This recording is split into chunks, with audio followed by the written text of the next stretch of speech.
Good morning, everybody, or I guess if you're listening this into the afternoon or evening time, a good evening or afternoon to you all. Thank you for coming by and joining me on one of my PGA DFS podcasts. This is a short form podcast, of course, number 2 in the weekly golf podcast series, the Fit and the Form podcast. And what I do in this one is I go over some of the information that'll be vital to making PGA DFS lineups for the week, including some recent form. I look at 11 weeks. Some course history, I look at about 5 years, back to 2015. There just isn't a lot of golfers in this field that have played prior to 2015. Plus, it's a long time ago, and a lot of the game has certainly changed in 5 years, so don't look past that. Then I go into some strokes gained information. I find out how the golfers have been doing in their start and see if we can find a statistical profile that we're liking for this week. So let's go ahead and jump right in. And as I always do on this podcast, I give you a review quickly of the statistics that we know from years past, including the fairway hit percentage, 64% driving accuracy last year. In terms of distance, though, was second on tour in average drive or driving distance, 74% greens in regulation, 60% scrambling. So the greens may be a little bit on the more difficult side, but getting to them and off the tee, certainly quite easy comparatively. The rough also very short. So let's start off with some recent form. Actually, let's start off with course history. Since I just talked about the course, let's see who has played well here and when fairways are easy to hit and greens are easy to hit. I guess Bryson DeChambeau and Patrick Cantlay certainly love it. Both of them have 3 top 10s in the last 5 years. There's only 5 other golfers that have multiple top 10s. Pat Perez, William McGirt, Kevin Na, Chesson Hadley, and Patton Kizzire all have 2. While Francesco Molinari back in 2016 in his only start here came in 4th.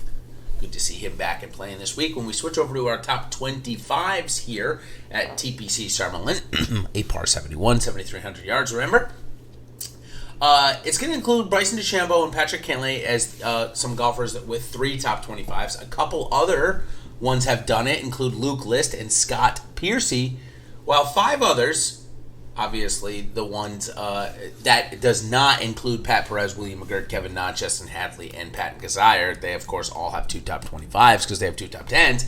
But there's 5 others with 2 top 25s here, and that includes Ryan Palmer, Ricky Fowler, Si Woo Kim, Bo Hostler, and Brian Harmon. Now, a couple golfers here in this week's field have made 4 cuts in 4 tries here, but don't have more than 1 top 25, but I've made a paycheck here, and certainly that'll help you in certain contests. James Hahn, Jason Kokrak, and Nick Taylor. So that's 4 of them. Now, when we switch over to golfers that have struggled here, or maybe not have struggled, but have struggled to find the top 10. So I've struggled to find that upside here. Kevin Streelman, Harold Varner, Scott Stallings, and again, since 2015, of course. Troy Merritt, Peter Malnati, Nick Watney, and Scott Brown. They've all competed 5 times with no top 25s. However, there's only a few golfers that have competed all 5 times and don't have any top 25s. That includes Martin Laird, Troy Merritt, and Scott Brown. They have no top 25s in 5 starts, while Hunter Mahan, Brendan Steele, and Scott Blair, they don't have a top 10 or 25 in 4 times. So golfers certainly have struggled finding the upside here at TPC Summerlin.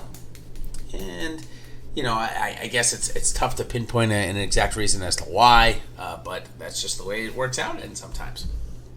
All right, now let's go over to some recent form, and then we'll learn about how these golfers are accomplishing their recent form. So we'll start off with the top 10s. Will Zalatoris. So obviously when he's in the field, this might be the last week for a little while, or if he has a good finish, and then we'll see him coming up again soon, and likely every week that he would like to play once he gets status. He's still got the most. He's got 5 top 10s in the last 11 weeks. Tony Finau's got 4. Webb Simpson and Scotty Scheffler have 3. The only other PGA Tour players who do so well. Justin Suh has 3 on the local IQ series. There's 18 others this week that have 2 top 10s in the last 11 weeks. Those include Matt Wolff, Bryson DeChambeau, and Colin Morikawa. When we switch over to top 25s, though, we got Harris English. He has been the most consistent golfer over this span, other than Will Zalatoris, of course. Harris English has 6 to Zalatoris' 9, but still, Zalatoris has only done 2 on the PGA Tour. Tony Finau, Webb Simpson, Scotty Scheffler, Justin Suh, and Hideki Matsuyama have 5. And actually, 2 of those starts for Suh have come on the PGA Tour. The Barracuda and the Corrales both finishing inside the top 20. So Justin Suh playing much better than prior. 16 golfers have made every single cut and made a paycheck over these last 11 weeks. Emiliano Grillo, Harris English, Brian Harman, and Adam Schenk are 7 for 7, while Webb Simpson, Scotty Scheffler, Justin Suh, Matthew Wolff, Hideki Matsuyama, Cameron Davis, and Lanto Griffin are 6 for 6. A bunch of others are 5 for 5 as well. I shouldn't say a bunch of others. Looks like about 9 of them are 5 for 5. We switch over to the negative side, though, which there are some negative notes this week. No top 10s, but I shouldn't say the whole negative. There's maybe a half negative, half positive, depending on which way you look at it. No top 10s, but do have a top 25 in the last 11 weeks. Brian Harman, Patrick Rogers, Bo Hossler, Sepp Straka, Taylor Gooch, Xing Jun Zhang, Cameron Smith, Abraham Answer, Chesson Hadley, Dylan Fratelli, and Byung Hun An. Now, when we go and look at no top 25s, so actually, I was made a note to say this. I'm going to take all those golfers that I just mentioned. Maybe I'm giving myself a little bit too nice of a bundle of players, but I believe one of those golfers will get into the top 10 this week. Whether it be Harman, Rogers, Hossler, Straka, Gooch, Zhang, Cam Smith, Abe Answer, Chesson Hadley, Dylan Fratelli, or Byung Hun An, I'll have a chance, of course, right? No top 25s, I'm also going to take it. Will Gordon, Keith Mitchell, Patton Kazire, Adam Hadwin, Martin Laird, Tom Hoagie, and Wyndham Clark. No top 25s for those guys. I believe they'll bust through. And then this last one, I had a little bit more trouble finding somebody I thought would make the weekend, as they've struggled over the last 11 weeks, making no cuts. Martin Trainer, Ted Potter, Bovit, Pelt, Michael Kim, Luke Donald, Greg Chalmers, and Hunter Mahan. It has certainly been a struggle out there for those guys over the last little bit. I hope one of them makes the cut this week, so I can at least say that I was, had something come out of all 3 of those bullet points there, but it's kind of all I'm hoping for at this point. Okay, let's go over into our strokes gained information now, learn how some of these golfers are doing it, plus take a look at maybe some golfers that have been, that have had a really good week in off the tee is what I want to focus on, but I did it for every category. I want to find out what the maximum somebody can gain or has gained over the last 10 weeks to see what it could mean for this week and if it will work. So start off with strokes gained total, and what I do here is I go over my data set. So if you have not checked out my PGA DFS strokes gained analysis weekly, check that out. It's a great article. I give you 3 bullet points where I go over my entire data set, which is roughly 40 or so strokes gained events. Then I give you the last 10 weeks or so, what the golfers have been doing. And then this week, like I just mentioned, giving you the top guys, the top rounds or starts, I should say, for each individual category, and showing you what the best strokes gained analysis was in there. So, great tool. Check it out. That is a free article on Awesemo.com.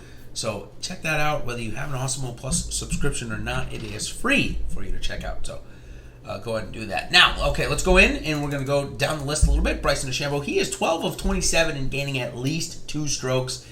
He is still the best in the field. Webb Simpson is 11 of 22, so a better average, but not as many times. Tony Finau, 10 of 27. When we look over our last 10 weeks or so, Hideki Matsuyama, Harris English, and Jason Kokrak are 4 times have gained at least a stroke in a quarter, while they're the only guys that have done it 4 times, while there are others that have done it 3, including Scotty Scheffler, Sebastian Munoz, Doc Redman, Denny McCarthy, Harold Varner, and Zach Johnson.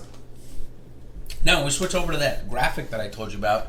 Now, of course, it's maybe not visual on your screen right now, but I can tell you that Matthew Wolff and Bryson DeChambeau are the only golfers who have gained more than 4 strokes on the field in one start. So whether it was that week or a sign of things to come, certainly played significantly better than the field. And in fact, Matthew Wolff gaining 4 strokes should have won that tournament and likely would win any tournament gaining 4 strokes on the field on average. But not that week. Bryson said no.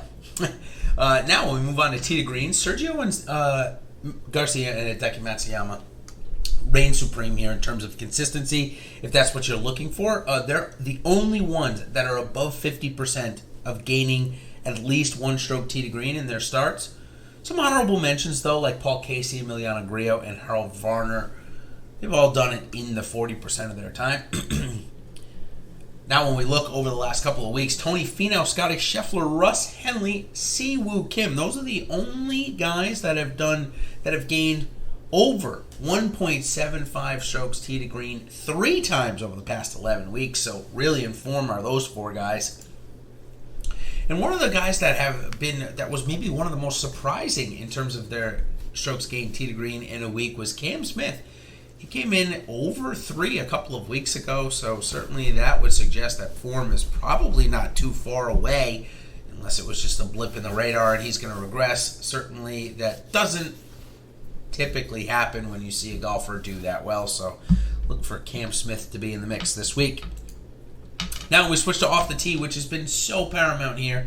It's not always, but it certainly has been in years past with every single golfer except for Kevin Na, who's won it, be in the top 10 in strokes gained off the tee, and 2 of the 5 have led it. So let's take a look. Cam Champ is obviously the champion of strokes gained off the tee. In 72.4% of his starts, they end with at least a half a stroke gain off the tee. Crazy. Jason Kokrak, he's also right at 72%.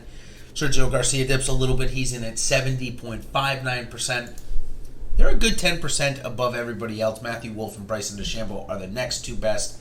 They have both gained at least a half a stroke in 15 of 27 starts. Last 10 weeks, though, Cam Champ, Matthew Wolff, William Gordon, Bryson DeChambeau, and Sergio Garcia, along with Luke List, Max Homa, and Wyndham Clark. They have gained more than a stroke off the tee in the last 10 weeks. The only golfers to do so.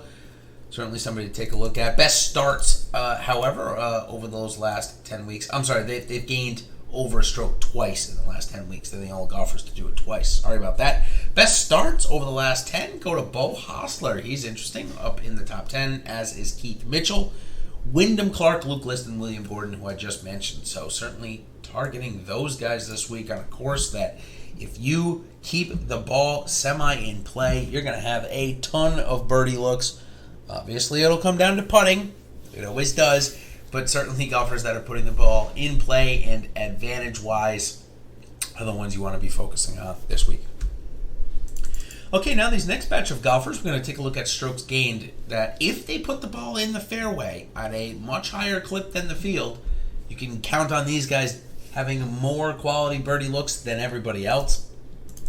Paul Casey, Emiliano Grillo, Colin Morikawa, Webb Simpson, Russell Henley, Cam Tringale, and Patrick Cantlay have gained at least a half a stroke or more in 55% of their starts or more, and typically find themselves getting more birdie looks because of that. In the last 8 weeks, though, or 10 weeks, I should say, Kevin Streelman and Taylor Gooch, they've gained a half a stroke on their approaches 4 times. Whereas Tony Finau, he's been the hottest with his irons, no doubt about it. 3 times he's gone over 1.75, and he's got the top week at 2.43 strokes gained on average with his approaches. That was at the 3M. So certainly if Tony Finau has that type of form and brings his driver out to play this week, numbers like that are definitely winning type of numbers, but we've seen how much Tony has struggled with it.